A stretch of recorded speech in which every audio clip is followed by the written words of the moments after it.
Good morning guys. In this video we will cover next topic of the NCERT chemistry biomolecule chapter class 12 that is enzyme।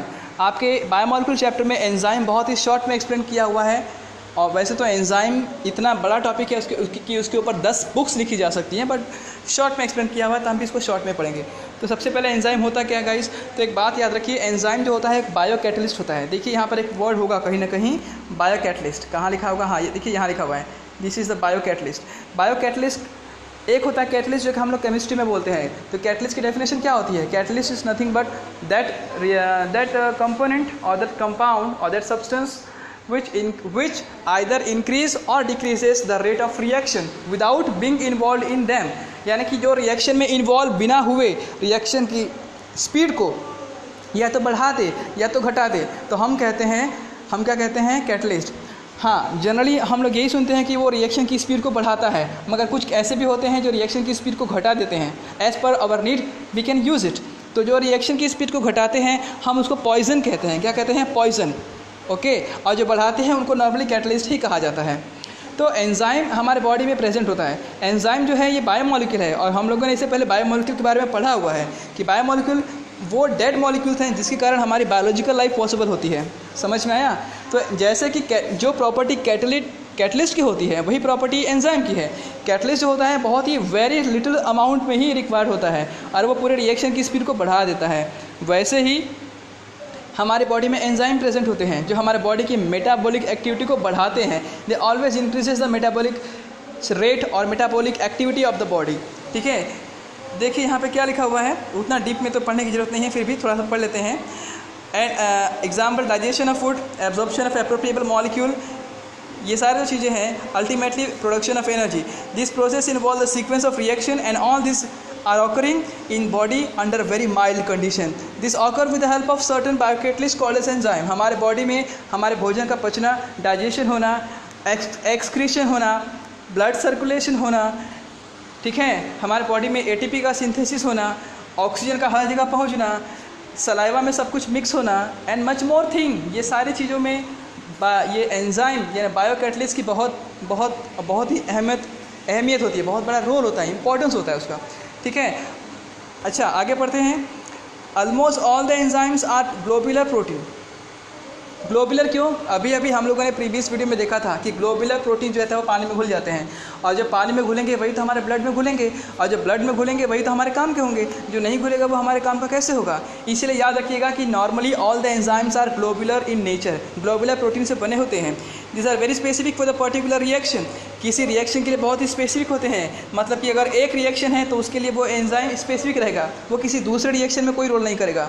ठीक है, एक enzyme उसका एक ही work रहेगा, भले ही 50 work रहेंगे हमारे बॉडी में, 50 रिएक्शन रहेंगे, मगर वो पर्टिकुलर उसी रिएक्शन को प्ले करेगा जिसके लिए वो बना हुआ है, दूसरे के लिए उसका कोई रोल नहीं है।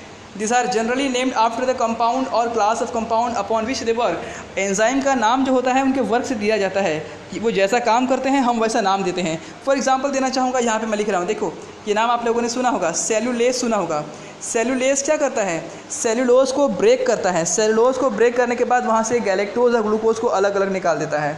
गैलेक्टोज और ग्लूकोज के मिलने से सेल्यूलोज बनता है, उसको तोड़ के अलग अलग करने का काम किसका है, सेल्यूलेज नाम के एंजाइम का होता है। ठीक है, ओके। तो यहाँ पे याद रखिएगा एंजाइम के लास्ट में या तो एज लिखा रहता है, या तो एज लिखा रहेगा, या तो IN लिखा रहेगा। ठीक है, दो सफिक्स होते हैं, जनरली दो सफिक्स इस्तेमाल किया जाता है। एक होता है एज, जैसे कि सेलुलेज हो गया, देखिए यहाँ पे माल्टेज लिखा हुआ है, माल्टेज के लास्ट में क्या लिखा हुआ है, एज लिखा है। ओके, और एक होता है, एक और एग्जांपल दे रहा हूँ उसका, पेप्सिन। पेप्सिन पपाया, पपीते में होता है पेप्सिन, तो पेप्सिन में लास्ट में क्या आ रहा है, इन आ रहा है। ठीक है, तो ये हो गया एंजाइम का पहचान, नाम देने का तरीका होता है। देखिए एग्जाम्पल में लिखा हुआ है, माल्टोज में बहुत सारे ग्लूकोज हैं।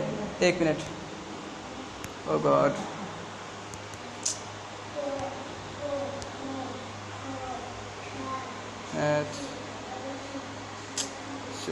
क्या आ गया, हाँ यहाँ देखिए, माल्टोज में बहुत सारे ग्लूकोज मॉलिक्यूल होते हैं, और उसको अगर स्प्लिट करना है बाय एंजाइमेटिक एक्टिविटी तो हम माल्टेज नाम का एंजाइम यूज़ करेंगे और बहुत सारे ग्लूकोज बन जाएंगे।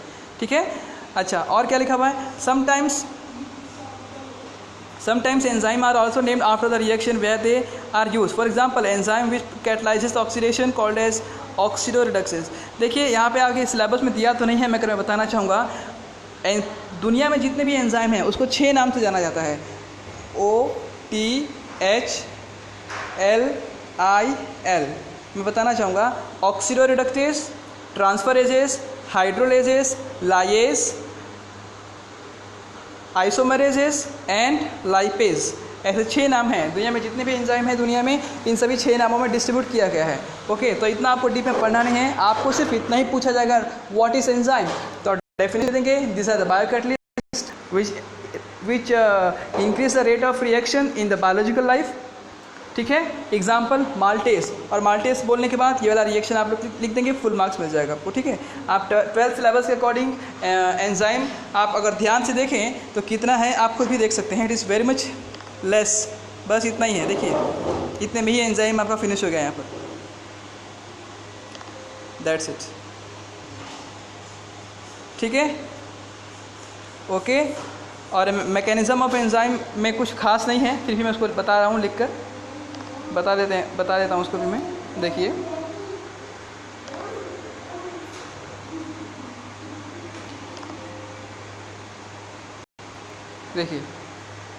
इसमें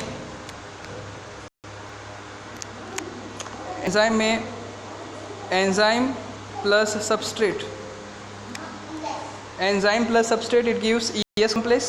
ES कॉम्प्लेक्स होता है, ES कॉम्प्लेक्स कहने का मतलब हो गया ES कॉम्प्लेक्स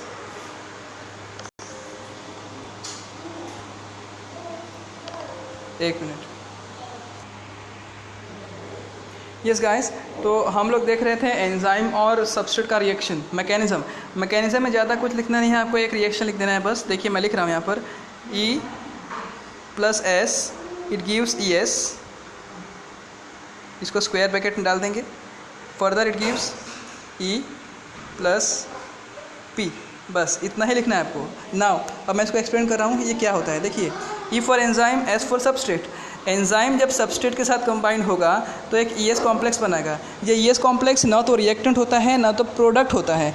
ठीक है, ये एक इंटरमीडिएट स्टेट है, ये एक इंटरमीडिएट स्टेज होती है।